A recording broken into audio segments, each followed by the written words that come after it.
Assalamualaikum warahmatullahi wabarakatuh. Perkenalkan, nama saya Miftahun Nabila. Di sini saya akan menjelaskan tentang cara menentukan jumlah sampel minimum.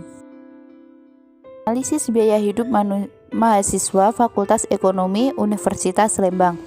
Nah, yang jadi cangkupan di sini hanya mahasiswa yang berada di Fakultas Ekonomi saja yang berada di Universitas Lembang. Itu akan menjadi populasinya. Yang kedua, yaitu kenali kualitas anggota populasi. Peneliti secara terlebih dahulu mengetahui dan mencermati kualitas dan ciri-ciri anggota populasi.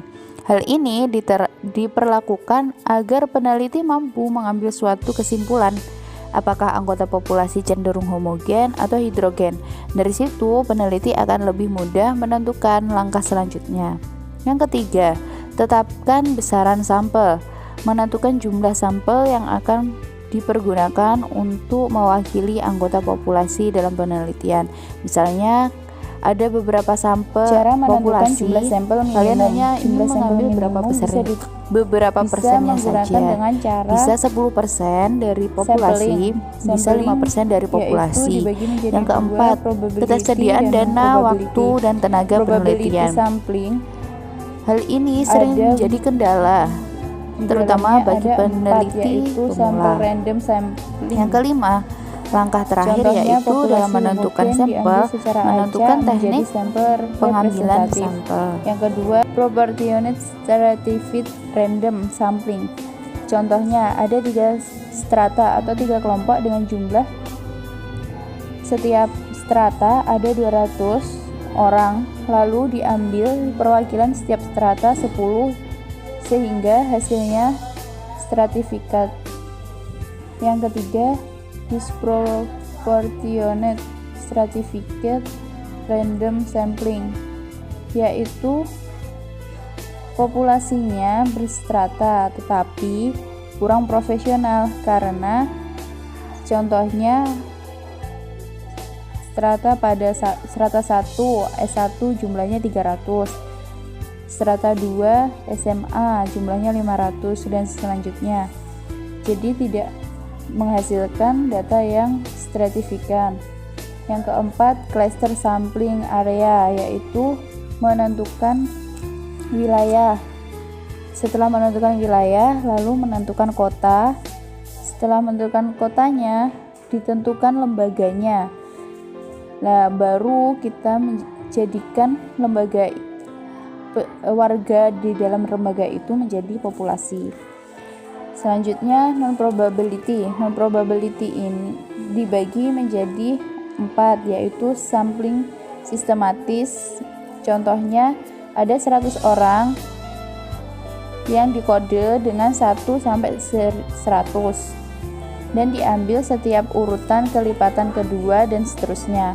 Nah, yang kedua, sampling kuota. Sampling kuota ini dengan cara ditentukan sampai kuota penuh, yaitu sesuai ciri-ciri yang diminta. Aksidental, yaitu kebetulan. Sampel ini diambil karena ada kebetulan aja ada orang yang sesuai dengan penelitian kita. Yang keempat yaitu sampling purposive, yaitu dijadikan sampel dengan pertimbangan tertentu.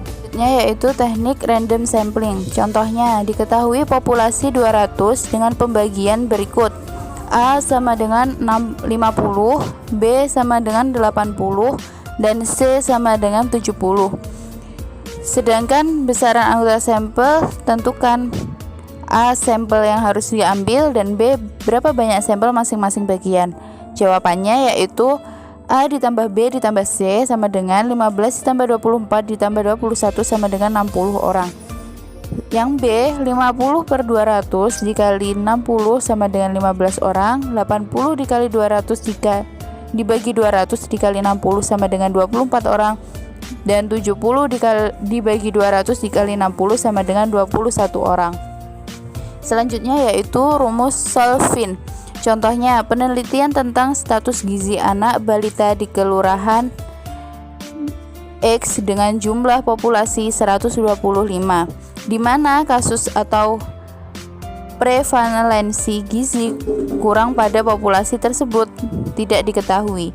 Berapa jumlah sampel yang harus diambil apabila dikehendaki CL sama dengan 95% dan estimasi penyimpanan D sama dengan 0,05. Presisi 95% atau SIG 0,05. Sesuai dengan rumus Solvin, N sama dengan 125 dibagi 1 ditambah 125 dikali 0,05 kuadrat sama dengan 95,23 dan bisa dibulatkan menjadi 95. Jadi jumlah sampel yang harus dicapai yaitu 95 sampel yang dibutuhkan oleh peneliti. Lagi yaitu untuk populasi kecil atau lebih dari 10.000 tanpa memandang tujuan peneliti dapat menggunakan rumus sebagai berikut. Telah tercatat di layar yaitu keterangannya D derajat ketepatan yang diinginkan dan Z standar devisi, P provisi untuk sifat. Contohnya penelitian tentang status gizi anak balita di Kelurahan X dengan jumlah populasi 923.000, di mana kasus atau prevalensi gizi kurang pada populasi tersebut kurang dari populasi tersebut tidak diketahui. Berapa jumlah sampel yang harus diambil apabila diketahui CL-nya 95% dan estimasinya penyimpanan D sama dengan 0,05. Penyelesaiannya 0,05 sama dengan 1,96 dikali 0 akar dari 0,5 dikali 0,5 dibagi N dikali X. Jawabannya 923.000 dikurangi N dibagi 923.000 dikurangi 1 sama dengan 0,0025 sama dengan 3,84 dikali 0,25 dibagi N dikali 923.000 dikurangi N dibagi 999,999 sama dengan N 480. Jadi jumlah sampelnya adalah 480 sampel. Cukup sekian presentasi dari saya. Apabila ada salah kata, saya mohon maaf. Semoga bermanfaat.